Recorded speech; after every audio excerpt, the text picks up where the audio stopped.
Hi, welcome to this week's edition of Nerdiest Prime, and we are reviewing Star Trek Strange New Worlds episode 8. Is it 8 or 9? We're at 8. We're almost there to finish line. Episode 8. The Elysian Kingdom. Elysian? Okay, I think you got it. I'm here with the Nerdiest Prime crew. Alan O'Neill from Halifax. Nope. And Namir Ahmed from Toronto. Hello. And I am Luckas Cardona-Morisset, and I'm in Los Angeles.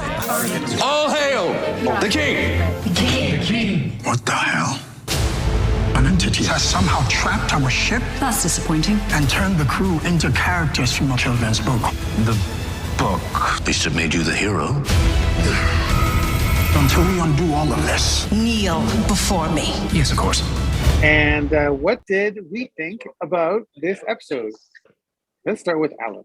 I feel like after I've watched this, that it's going to be one of them ones that people either love or hate, and there's going to be a lot of people that probably hate this one.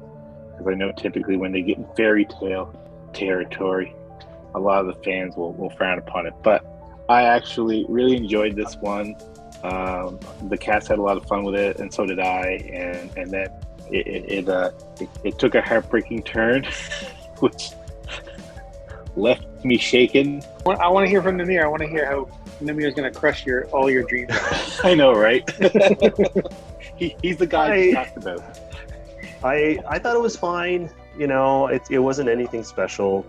It was kind of predictable. I enjoyed, the actors enjoying, the role in the situation and what they were doing, and they seemed to have a lot of fun with it. But I kind of wanted a little bit more. I think for me, in order for something like this to work, the character, you have to really feel as an audience that you're in this world, and I never got that feeling. So it was kind of a miss for me. I like the idea, but I didn't like the execution. I generally like the episode. I really liked the first half, and then the second half I was less interested in. Sort of the fantasy elements I really enjoyed, and the sort of science solution slash like emotional resolution with Mamenga's daughter. It was okay. It was not great, but overall I enjoyed the episode. So what do you guys think about just the overall premise of the episode, which is like this fantasy world comes to life that's like out of a child's imagination? No, I like that, and I must say, I pretty much, like Namir said, I did find it a little predictable. I knew what path we were on pretty much in that first scene where he's reading to his daughter from that book. And he's like, oh, it's like he has to choose between his kingdom or his greatest weapon. And I'm like, oh, the kingdom is going to be like the Enterprise, and his greatest weapon is going to be his daughter. He's got to make a choice. He's like, oh, Daddy, sometimes we can make our own ending. And I'm like, I was like, I see what path we're on. We just, and I was all, and I know how I get when there's a terminally ill little girl in anything. And I was like, no. Are you saying this is going to be a 10? This is the 10. This is the 10 you've been waiting for. If they move me emotionally, I'm quoting Alan. If they move me emotionally, it's an automatic 10. That's true. I remember that. He's like, if I cry at the end, it's a 10. If they make me cry, if they move me emotionally, it's a 10. I did say that. But at the same time, it's like, I am like Namir too. I wanted a little more from this one, even though I enjoyed it overall. There was something it still needed to make it like, One of the things that's starting to bother me about this show is that it's called Strange New Worlds, but they don't seem to be going to any Strange New Worlds. Like in a classic TOS episode, they would have gone down to a planet. While they're on the planet, all of this stuff would have happened, and I think it would have felt a little bit more real. But because they kept it on the Enterprise, it felt like it was constrained somehow. they're walking through like a medieval fantasy, but there's like bulkheads and elevators, you know, and then there's the sage like computer, and they're on a bridge, and I understand that the entity kind of made them believe that, but I think it would have been much more effective if they had just gone down to a planet and done the whole thing. So that for me was the big, like one of the big barriers for me enjoying this episode, was just that I couldn't divorce myself from the fact that they were on the Enterprise and that they were in the sick bay, you know. This episode reminded me of two episodes of Star Trek. One episode it reminded me of is Masks, which is from the seventh season of Next Generation. And the other one is the episode Bliss, which is from Star Trek Voyager. And I think that there are many other episodes where the crew go into some sort of fantasy, and considering the track record usually of these kinds of episodes, I thought that they really did a good job of pulling it off. It was really nice to see them stretch outside of their characters and show us other things, you know, kind of strut their stuff. And I really enjoyed that. I will say it was nice to see Hemmer finally after 3 episodes. Hemmer's actually in it and has a like meaningful role to play. I liked his character. I think he did the best. You know, he was the most fun to watch because he seemed to really kind of enjoy it. So, and what do you guys think about the sort of the Mbenga's daughter, like that whole aspect of the episode? I was honestly surprised that they went to wrap it up this quick. I really thought that that story was going to lead to some sort of like ethics debate, a courtroom drama, you know, his career on the line, kind of like Measure the Man in Next Generation, where they're going to Starfleet headquarters, top brass was going to come down on him for the ethics of this, and there was going to be this whole debate, and it was going to become public knowledge, and you know, but none of that happened. And then they kind of quietly tidied it up. Yeah, I agree. I thought that was this was a super interesting storyline. I think out of everybody's on the show, his storyline with his daughter was really great, right? And just for those reasons that you talked about, right? Like there's some ethical implications, because you get the feeling that what he's doing is wrong, right? And you don't really know why, but you get the feeling that it's wrong and probably against a lot of regulations. But, you know, when he tells Hemmer that he's been storing his daughter in the buffer, Hemmer's just like, oh, okay, you know, and then he moves on. It's like, oh, well, if it wasn't a problem, why didn't he just tell everybody? And also, if it wasn't a problem, why don't they just do this as part of medical care in the Federation? Right? When they have incurable diseases, why don't they just store people in you know, the buffer? It's like I had a issue with this one too, was because like this is one issue where I feel like there's so much moral ambiguity. I was really interested to see where they would go with this, because there's no easy answers here, because he's doing it from a place of love, and there's also, you know, is it a form of abuse at the same time? And it's like, well, yes, I can see it from both sides in this case, and it'd be interesting to see them debate that. But yeah, it's not going to go there, I guess. I'm happy that they wrapped up the daughter storyline, because it was really stressing me out. She's like slowly, every time he was like taking her out of the buffer, I was going like, no, she's dying right now, and you're telling her a bed story, and he's gonna run out of time. And as they start introducing that element at the beginning of this episode, I was like getting so stressed. And then at the end, when she's like, she goes to live in a nebula, and I was like, oh, thank God, we don't have to think about this anymore. It's just, you know, and this show does this, like it doesn't really tackle tough issues or ideas like the other shows do, right? I think they prioritize fun adventure over like episodes where you're thinking deeply about an issue, and where the show is designed to sort of explore some of these deeper themes and problems. So she goes to live in a nebula, so essentially she becomes a god. Is that what happens at the end? I'm not sure. She gets to write her own stories now. I know, but what does that mean? So she gets turned into this like being, this creature, this being that can float the cosmos, and it seems do like all she sorts became one of the Deep Space Nine prophets from the wormhole, where it's like time has no linear has no meaning in a linear timeline.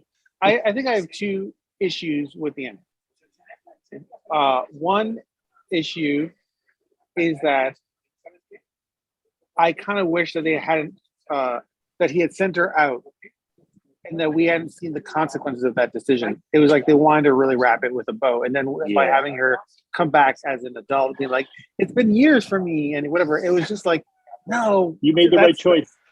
Yeah, that's like everything's no. okay. You're a good father. Yeah, I mean, yeah, the dad part of me loved it because I was like, oh, somehow if Mbenga's a good person, I'm a good person. It would have been more dramatically fulfilling if it was ambiguous. Did he make the right decision? Especially because I felt like he did not make the right decision. That is not what I would have done. You know, for better or for absolutely worse. not. I would have just been like, okay, back to the buffer with you. You know, like eventually they're going to cure whatever this thing is, right? It's in the 24th century. They're going to figure it out. Right, and worst comes to worst, if they can't figure it out, they can just come back to the nebula and throw her inside, right? Weeks ago, like one of those aliens that they met had given him some sort of insight. Yeah, the one with the little boy who had to be at the center of the computer. Yeah. Like the dad in that one gave him some sort of medical, like, oh, here's some research I've done. Maybe it will help your daughter. He's like, oh, okay, I'll look this over. You know, but it's like, oh, he's gonna like put him on a path that might lead him to the cure. But it seems like he gave up awful quick. Yeah, it's almost as if they decided, like the writers decided, nah, this isn't a storyline we want to pursue. This isn't that interesting. Let's just wrap it up. You know, forget it. Yeah. And I'm like Lucas too, where yeah, the dad in me, especially having little girls of my own. Yeah, absolutely. It's like when she went, it's like, oh, I'm like, and you're gonna be haunted by that forever. I'm like, oh, did I trade her one form of a lifestyle that she didn't like for another, make that choice too quickly, go with this other thing, and maybe we should have talked this over, thought it through some more to see if this was the right choice, and then have him haunted by it. But then again, that would take away from the sense of fun that the show tries to have. It made him a less interesting character, because the other thing they could have done was, if they left it sort of ambiguous, they could have brought her back later on in another episode, right, as the older version of his daughter, and that would have been a really interesting story. When you say about my 10 and if I cry, but I feel like they got a kind of a fake cry out of me, because I thought she was going to be gone for good, and he's going to be haunted by this decision his whole life.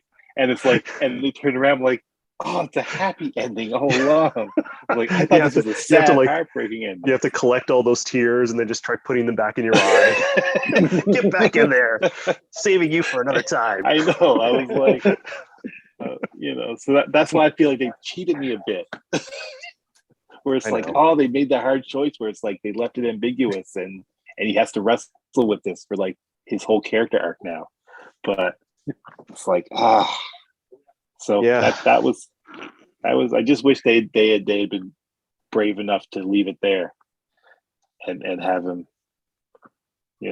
not know if he made the right choice or not. I thought that when they were doing the fantasy stuff and the characters were really having fun, I was having fun. I was really enjoying Captain Pike doing like the weasel and the Ortega's doing like the swashbuckling hero, and as you went along and met the different other characters. The other one that I didn't love was her queen.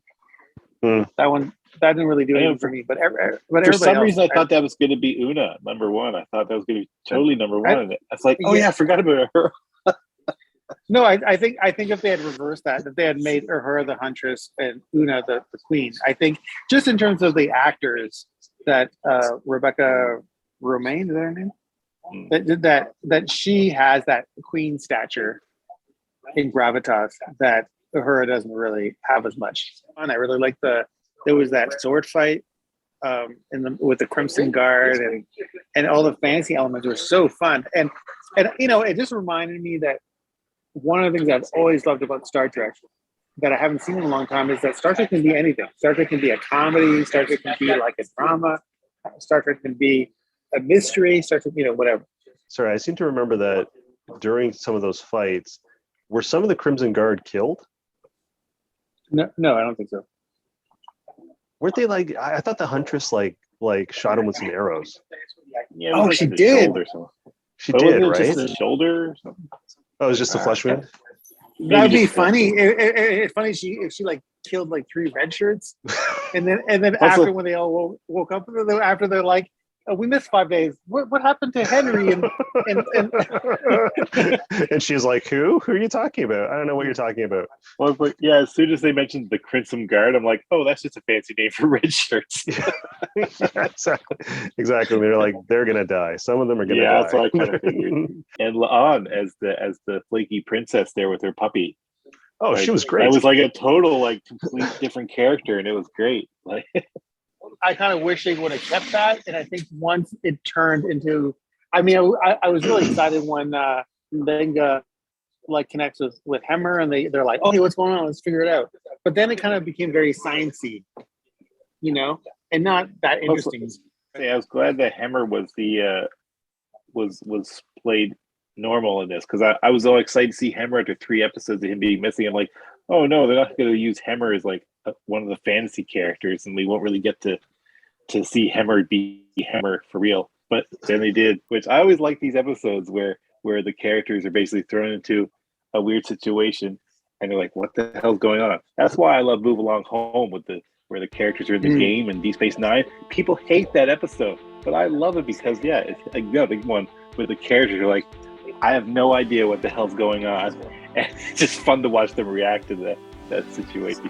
Right, and the reason that episode works, no matter how silly it is that they stay with it until the very end. And I feel like in this episode, they kind of dropped it in the middle.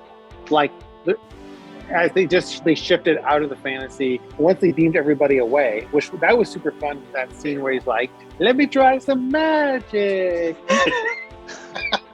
That was really good. That whole Yeah, scene. I agree. I think that's the thing that also bothers me about the episode is they didn't seem to really commit to the idea, right? Like, if they were actually going to, they should have just gone all the way, right? They should have made it like a swashbuckling kind of fantasy where they have to rescue the princess from like the dungeon or the tower or something like that. They should have gone all the way with it.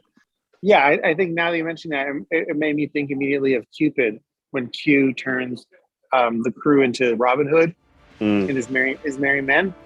If they would have dropped that whole thing halfway through the episode, it would have been like, what? But because at the end, he actually has to, Picard actually, as Robin, has to go to the castle and do the sword fight with the bad guy and rescue Maid Marian and all that stuff, then it fulfills the fantasy plot, But you're right, that's what was missing. I would have really liked to see like a full like sword fight with all the characters and engineering or one place like that, Yeah, they should have, if you're not going to go all the way, then you shouldn't do a story like this, right? Because it doesn't feel fulfilling. Like, you always like to use like food metaphors, so this just felt like an appetizer. It didn't feel like a full course. Who uses food metaphors? You all the time. You're like, a good movie is like a meal. It's like a good meal. And it was like a buffet. There's something for everyone. And it was just so delicious. You feel full afterwards. That sounds like 2008, Lucas. No, that was like last time we talked, Lucas. I'll say about this one is that the science fiction writer in me wanted it to go somewhere completely different, and I'll say what I wanted to happen. And it would have made it really a lot better for me and a lot more personal for the cast of characters, or for Mbenga at least, was when Hemmer brought up the idea of the Boltzmann brain, saying how a consciousness can spontaneously, erupt and be conscious and sentient. Is that I wanted the entities they were dealing with to be Mbenga's daughter, and then they said she had disappeared from the buffer.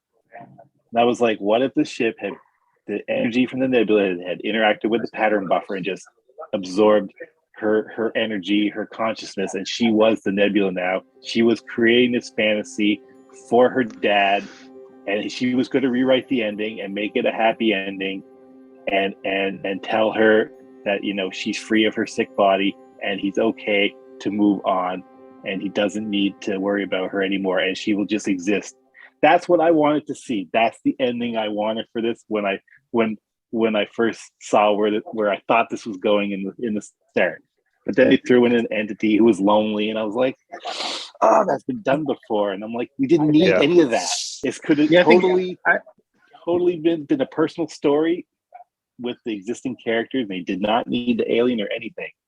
And yeah, I'm like, I 100% agree. I think you're right. Yeah, Your ending is better. I thought it was going to be like that makes sense, right? It reminds me of that episode with Picard, where he gets beamed out into the nebula and then becomes part of the ship. It's there kind was of totally that same precedent idea here to do that, and it would have absolved everybody. It would have created, M'Benga can go on with his life and career and be a fun guy and have fun with his adventures, and she could have the freedom to explore the cosmos and her consciousness and create any kind of life she wants, or even visit him if she has that power, in the future, but be free of the sick body. I'm like, I could have solved everything in very, very tiny bow and a sweet, bittersweet ending for it. But no, they didn't do it. Do you think this episode was written by a stressed out dad? It's like a fantasy fulfillment of like, I just want my child to be instantly a woman so I can just get on with my life. or I'll beam her out into a nebula or store her in the buffer. Better go to bed or I'm going to put you in the buffer. Basically what he does, he just reads her a story and then puts her in the buffer. Like, being a dad is so hard. I just want to be a doctor. Oh my god. Okay, let's do our rating. Let's start with Namir. What's your rating? I'm gonna give it a 5 again. I think like a lot of the episodes, it had a good premise, and parts of it I really liked, but parts of it I really didn't like. And there's some huge missing elements that just didn't work for me. I enjoyed it a lot. I enjoyed the story, but like I've already explained, I was like, there were things they could have did that would be bolder choices. So, I mean, this one I'll give it a 7. I'll say I had fun, but it just wasn't. They needed to make some bolder choices to get a higher mark from me. But I still had a lot of fun watching it, so I'll give it that. I'm sorry, I think I misheard you. You said 10, right? You gave it a 10? I told you. They got it from me on false pretenses. And there was even like a red herring in this one too, where that cloud of gas busted into M'Benga's face, and you thought, oh, this is all hallucination when he gets to the bridge. And it's like, that had nothing to do with anything. I assumed that the thing that went into his face is what made him not see the hallucination. But then I realized they never established that. No, I think you're right. I think that is the thing that protected him. Yeah, you're right. The one thing that also that was funny too, because he like after he sends his daughter to bed, he's like, I'm gonna solve this thing, and they have like a little montage of him like putting things in beakers and shaking things around. And you're like, why didn't you do this the whole time? Why is now the time where you start trying to find the cure? What have you been doing? She took a turn for the worst. I will give this episode a 7. It started off kind of almost like a 9. Like I was really into the episode, like I was into the episode last week. And then, like I said, when it turned into sciencey and they didn't fulfill, I realize now that we've talked about it, that not fulfilling the fantasy element of the storyline is what kind of fell flat for me. Even though I enjoyed the other things like the consciousness in the nebula and all the daughter stuff and whatever, it felt almost like a different episode. And I didn't like the fact that they kind of gave us a safe, or they gave him a safe out at the very end by having his grown daughter come back and be like, everything's okay. You don't have to ever think about me again, and we can just move on to season 2.